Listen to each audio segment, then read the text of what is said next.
great pleasure to introduce the founder of the Berkman Center, the William Well Professor of Law here at Harvard, and all-around good guy, Charlie Nesson, who is going to take you through a tour of what we've been doing today and perhaps other things.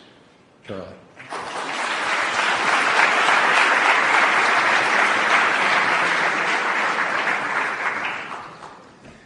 Well, this has been a totally wonderful conference. I have only one complaint.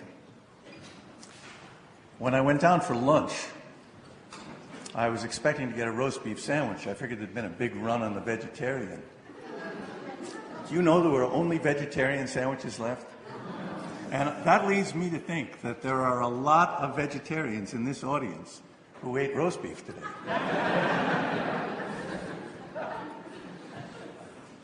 Well, it really has been a wonderful conference. We face large questions.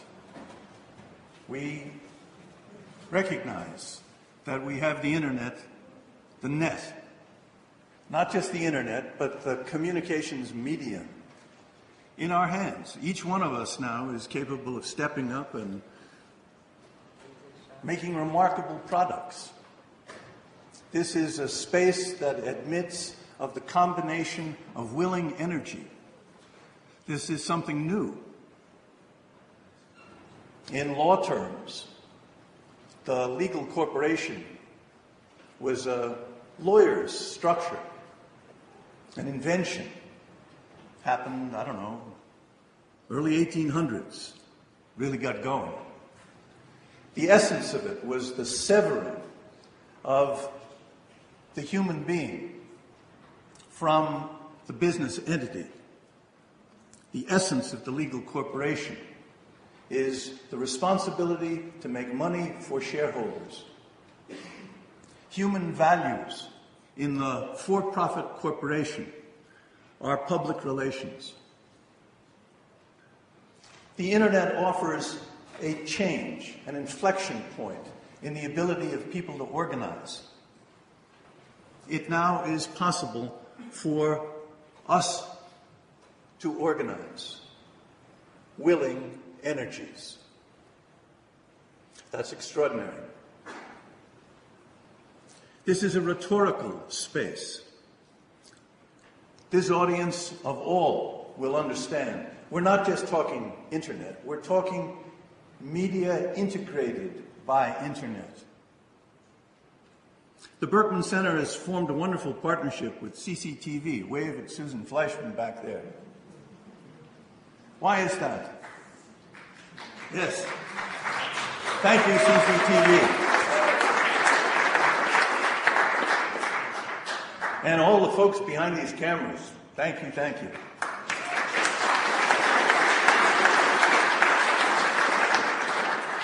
Now, what is that partnership about? It's about CCTV, in a sense, feeling itself threatened in its present environment. There are things happening that put pressure on a community television station. Susan sees the benefit of moving CCTV out into integrated media space. Why not? The Berkman Center, we're a research center. We believe that cyberspace doesn't exist until you build it, and so part of our research is to build out. Why shouldn't we have a TV station? I'm being instant messaged vigorously. I'll bet it's Zittrain. I just bet you it's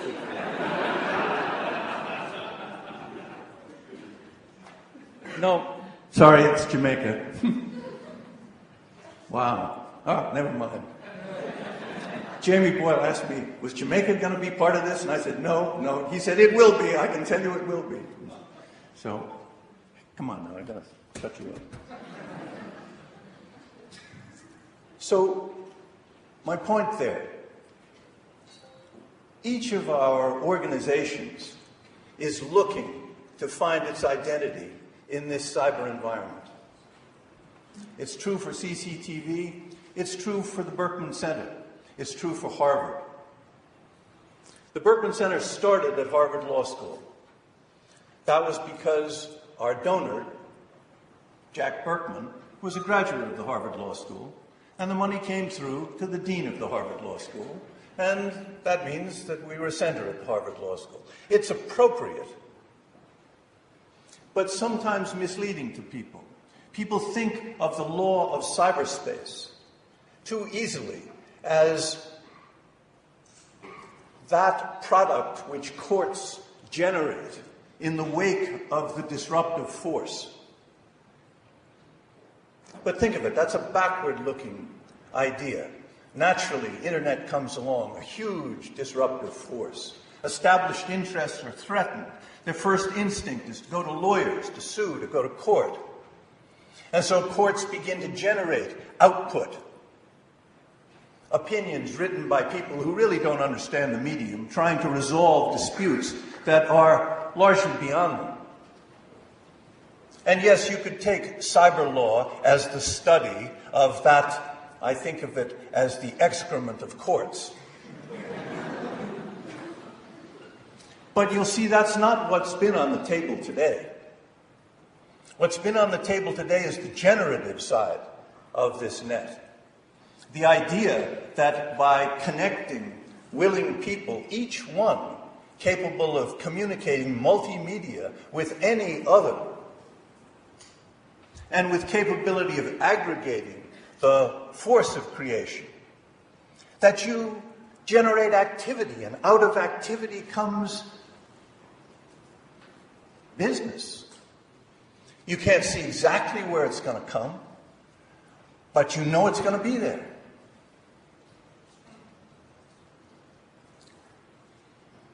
The Berkman Center is now moving from being a center of Harvard Law School to being a center of Harvard University. What is that about? In a sense, it's about us finding our identity. I think of cyberspace as a rhetorical space. Identity is the currency of the space. If you can go anywhere, where do you choose to go? You go to something with which you share a sense of identity. As we look for identity in this space, the principles of openness recommend themselves. I'm totally with Jamie Boyle as he expresses the idea of balance in the space. You don't want a completely open environment. That's the desert. You don't want a completely closed environment. That's a cave. You want a balance between the two, and it'll come.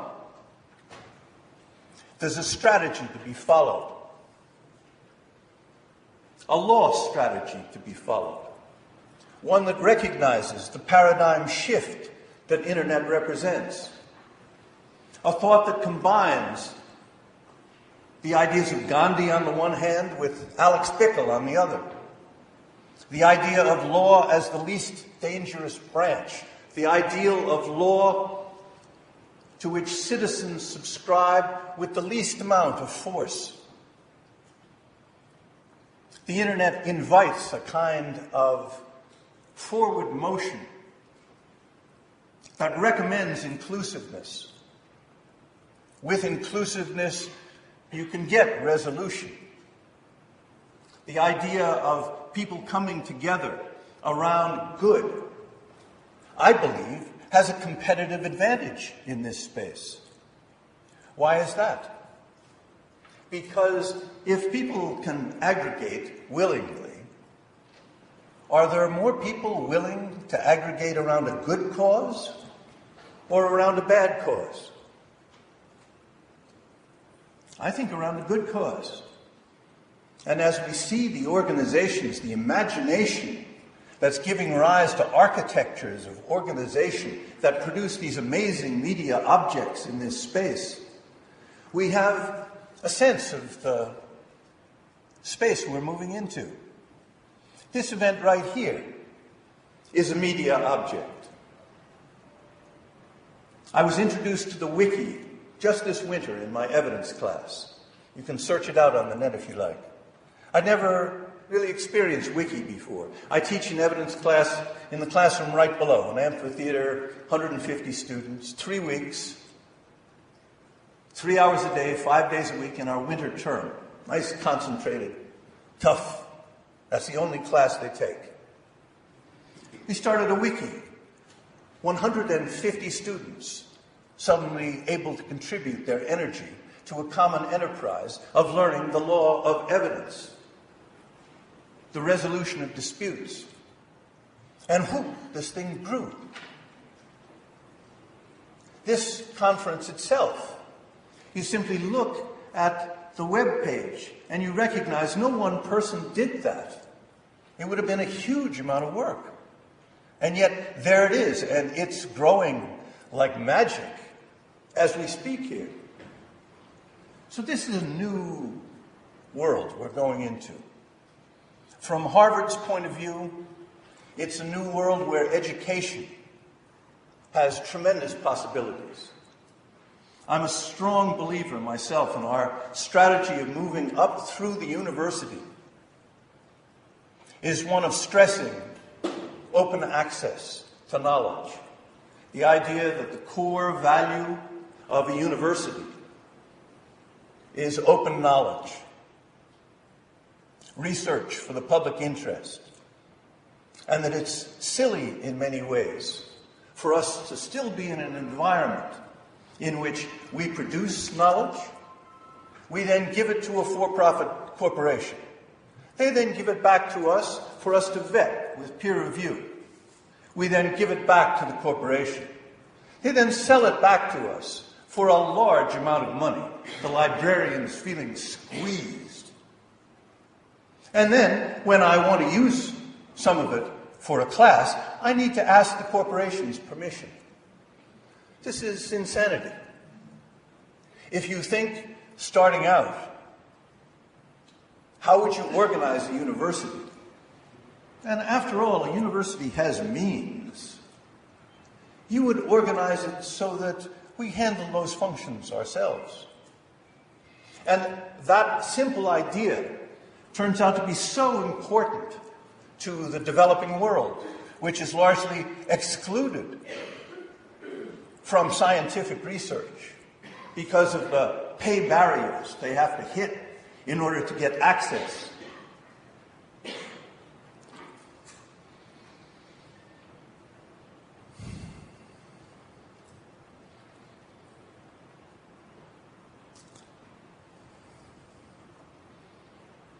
I'm looking forward to teaching a new class in the fall.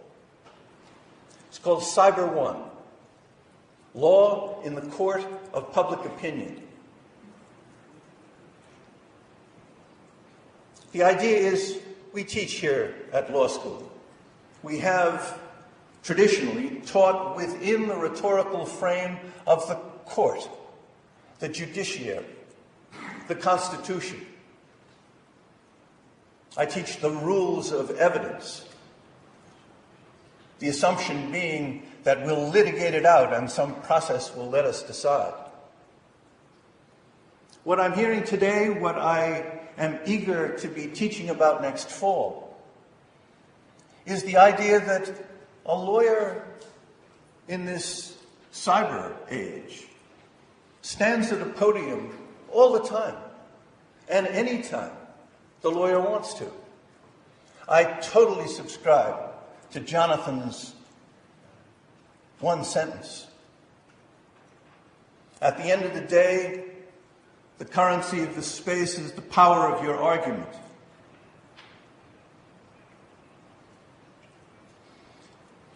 Who you are, what you have to say, the spirit in which you say it.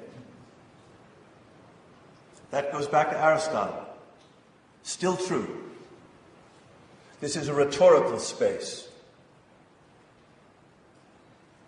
So I'm eager to engage the idea that we are now capable of making change by making message. We are now capable of making message to make change. And if one looks for a future for public media, I think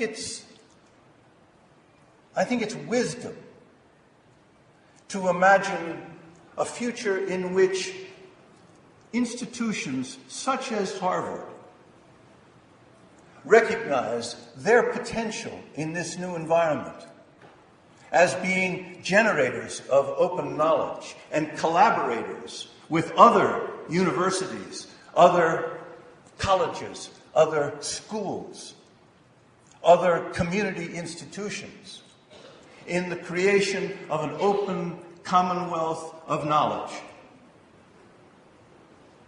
Information is power. We all were taught that. The process of generating and expressing information is a process of self-development. It's the challenge we face.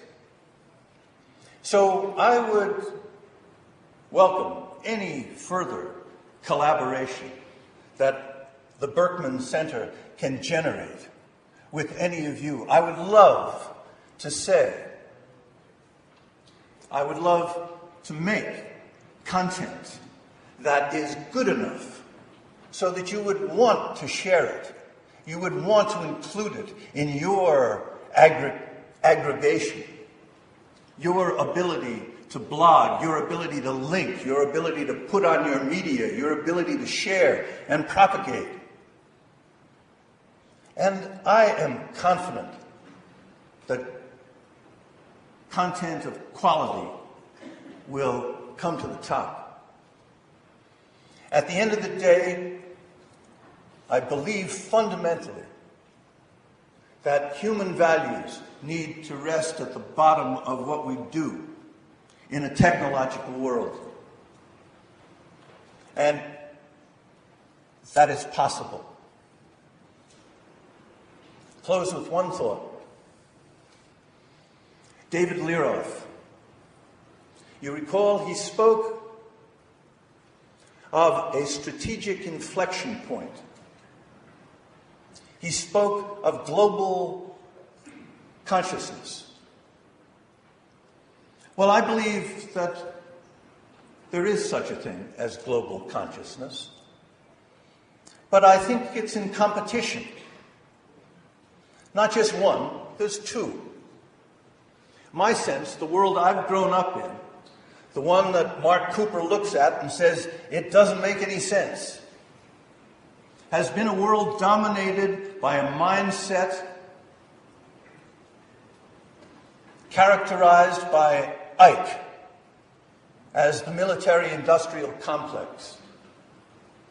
The corporation that formed back in the 1800s learned how to make money on information control, and then learned how to spend its money on lobbyists and political contribution, learned how to work the law so that by the time we come to the present, the law is totally distorted in the direction of the for-profit company. Completely understandable process. The inflection point. It comes when a competing consciousness starts to grow strong enough to offset the consciousness of the for-profit world. And that's what I believe is happening.